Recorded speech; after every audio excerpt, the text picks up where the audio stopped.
Racikan Berita. Assalamualaikum warahmatullahi wabarakatuh.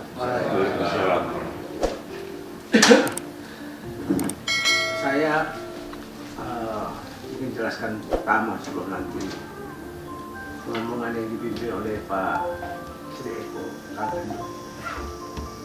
Saya jelaskan bahwa sebelum acara 17 Agustus pidato dalam rangka acara 17 Agustus itu Forum Negarawan mengadakan acara pidato kebangsaan, dan dalam acara itu pada akhirnya berakhir dengan kesimpulan keinginan untuk kembali ke Undang-Undang Dasar 45. Kemudian pada tanggal 17 Agustus mulai dari pimpinan MPR dan khususnya juga pidato dari Ketua DPD, itu penekanannya adalah pada kembali kepada Undang-Undang Dasar 45 yang asli dengan berbagai rincian alasan argumentasi. Mengingat bahwa secara nasional pidato-pidato yang pikiran-pikiran yang berkembang, terutama juga dengan dukungan dari ketua umum partai seperti ketua umum Nasdem, kemudian sebelumnya Ibu Mega sendiri sudah memberikan dukungan untuk kembali ke Undang-Undang Dasar 45 asli dan menjadikan MPR sebagai lembaga tertinggi negara. Begitu juga dengan komentar-komentar dukungan secara implisit dari ketua-ketua umum partai lain serta pendapat para tokoh masyarakat. Kita melihat bahwa memang ada sedikit perbedaan dalam soal antara lain kembali itu adalah apakah pemilihan langsung atau pemilihan tidak langsung untuk presiden. Tapi pada umumnya dengan mengabaikan masalah pemilihan secara langsung atau tidak langsung itu, tetapi pada pokoknya adalah setuju untuk kembali ke Undang-Undang Dasar 45 dan menjadikan MPR sebagai lembaga tertinggi negara. Kita melihat bahwa hampir tidak ada perbedaan dalam soal itu di ruang publik atau penolakan dari para pimpinan nasional kita. Dan khususnya kita mencatat bahwa DPD adalah lembaga yang paling gigih, paling intens, paling kritis mengusung gagasan-gagasan ini, yang terutama diketuai, dikembangkan oleh Pak Lanyala sebagai Ketua DPD. Jadi mengingat semua perkembangan itu, maka saya bicara dengan Pak Sri Eko, dengan teman. Kebetulan beberapa waktu lalu ada rencana untuk podcast dengan Ibu Tifa, Dokter Tifa.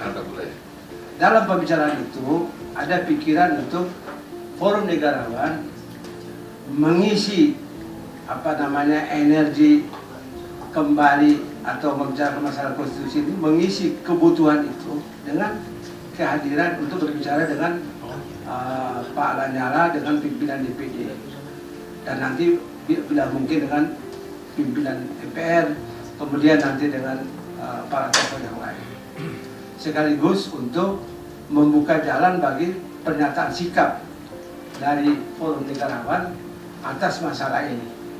Jadi yang hadir pada hari ini adalah Pak Bisa, saya kasih Pak Sri buat menjelaskan. Silakan Pak. Assalamualaikum warahmatullahi wabarakatuh. Salam damai sejahtera buat kita bersama. Yang kami hormati Bapak Ketua DPD MPR RI, Bapak AA Lanyala Mataliti. Yang saya hormati para staf ahli beliau dan sahabat-sahabat semua. Kami akan memperkenalkan Presidium Forum Negarawan yang hari ini dapat hadir untuk audiensi dengan Bapak Ketua DPD permasalahan kembali ke Undang-Undang Dasar 1945. Yang pertama di sebelah kanan saya, di sebelah beliau adalah Maijen Marsikal Muda, Pak. Marsikal Muda Tatang. Sebelah kanan saya lagi adalah Profesor Didin Damanhuri. Di sebelah kiri saya adalah Dr. Tika Usia. Ya. Di sebelah kirinya adalah Mas Bambang Sulistomo. Di sebelah kirinya lagi adalah Dr. Datet Purwasaputra. Yang paling ujung adalah beliau mantan duta besar Bapak Nur Rahman Urip. Saya sendiri adalah Eko Galgendo. Forum Negarawan adalah suatu forum yang kami mencoba untuk berada pada suatu titik tengah, melihat kondisi negara ini dalam suatu pola pandang seorang negarawan.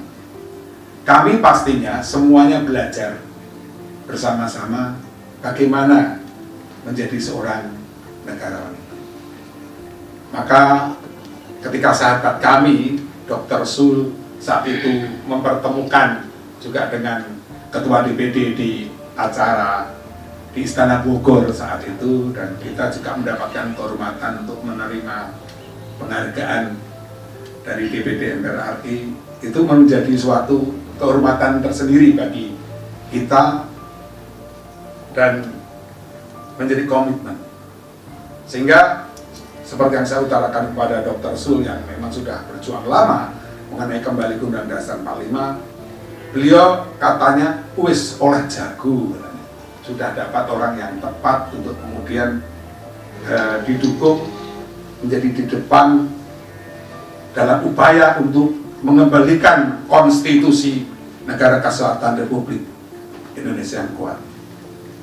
Untuk itu, karena kami untuk memberikan yang pertama kepada Mas Bambang Sulistomo, beliau juga adalah senior kita, juga mentor kita, untuk mengutarakan hal ini. Monggo Mas Bambang. Mas Alidi, kenapa kita panggil Dr. Lanyala? Karena dia selalu menyala-nyala. Apalagi sekarang ini, statementnya selalu bikin kita menyala. Yang kedua, teman-teman sekalian, dan juga Your Excellency Our Ambassador, yang paling ujung ini sampai yang paling ujung itu Pak Marsikal. Kenapa kami menyebut diri kita negarawan? Itu bukan tambah risiko, bukan tambah beban. Sebab kalau negarawan itu kan, kita mencoba berpikir mengatasi ego dari semua golongan-golongan politik, dari tokoh-tokoh politik, egonya. Sebab mereka seringkali lebih mementingkan kepentingan golongannya, politik atau kelompoknya daripada kepentingan negara. Kita mencoba mengatasi itu, mencoba, dan ini berat sekali. Bukan tidak mungkin di antara kita akhirnya juga diam-diam udah ada simpati pada golongan politik, kita nggak tahu, tapi itu hak masing-masing.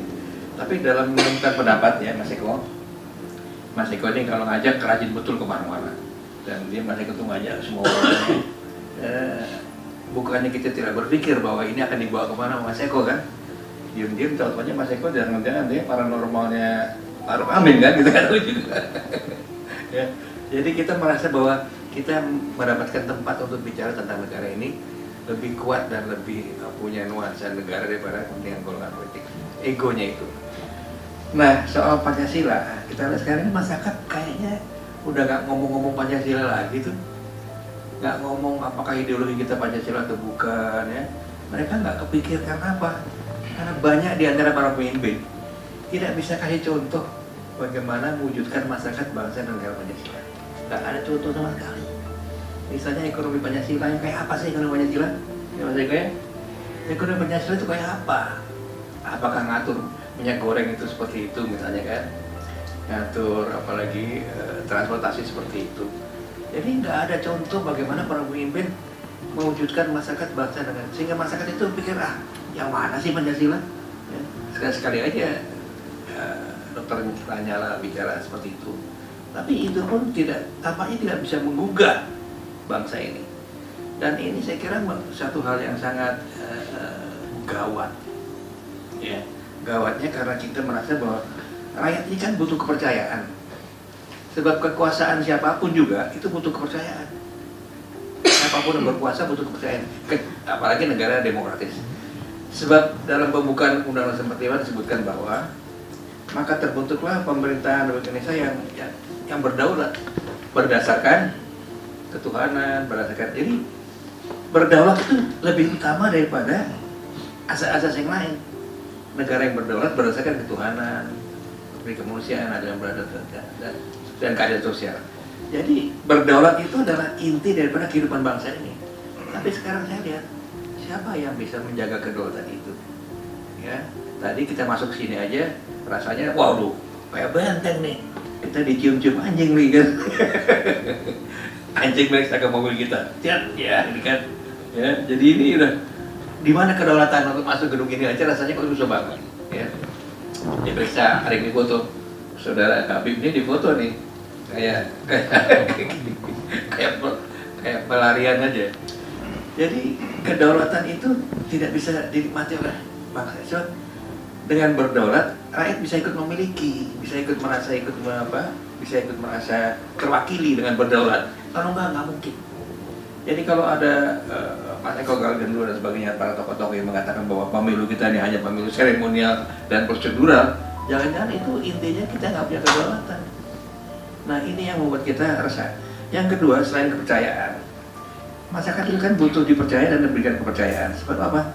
Kalau pemerintahnya itu menjalankan Pancasila dengan adil dan benar, pasti akan dipercaya. Tapi sekarang nggak ada contoh bagaimana wujud perjuangan untuk mewujudkan masyarakat bangsa negara Pancasila. Nggak ada contohnya.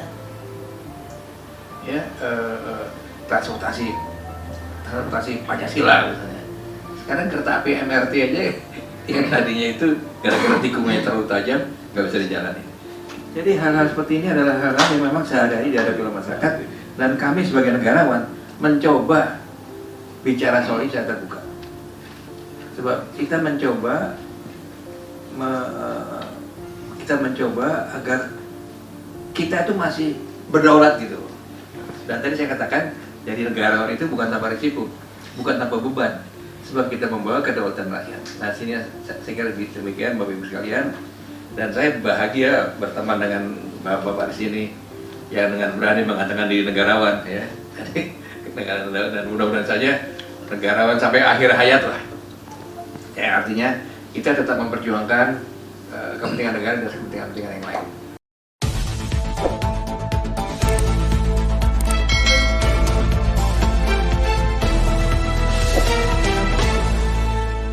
Racikan Berita